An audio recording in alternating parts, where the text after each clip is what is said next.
আমার চিনি সোনা রেডি হয়ে গেছে। কোথায় যাবে?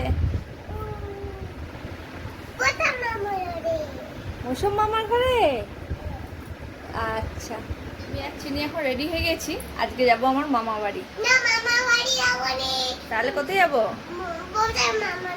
মৌসুম মামার বাড়ি। আচ্ছা ঠিক আছে। ওই দূরে টোটোটায় গোপাল বসে আছে, আমরাও এসে গেছি টোটোতে। কয়েকদিন ধরেই যাবো যাবো ভাবছি, আর যাওয়া হয়ে উঠছিল না। আজকে তিনজনে মিলে বেরিয়ে পড়েছি মামা বাড়ি যাওয়ার জন্য। রাস্তাটা কত সুন্দর লাগছে দেখো, দুধারটা পুরো সবুজে ভরা। চিনির তো টোটোয় চাপতে খুবই ভালো লাগে। রোদে গরমে এসেই খেয়ে নিলাম ঠান্ডা ঠান্ডা স্প্রাইট।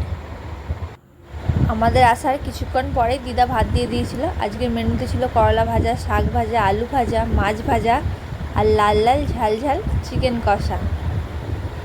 এখন দিদা আলমারি গুছিয়ে দিচ্ছে, তার মাঝে চলে গেছে কারেন্ট। অন্ধকারের টর্চ জ্বেলে আলমারি গুছানো হচ্ছে। বিকালা মেঘলা ওয়েদার, একটু ছাদে ঘুরতে এসেছিলাম।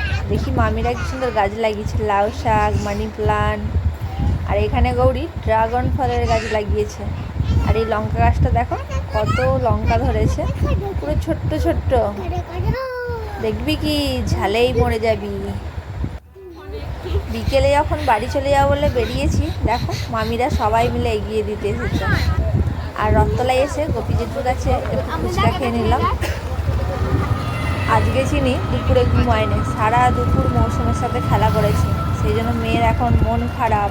আমাকে শুধু বারবার বলছে চলো না মৌসুম মামার কাছে যাব, অনেক দিন থাকবো, পরে বাড়ি যাব। আজকের ভিডিওটা এখানেই শেষ করছি, টাটা।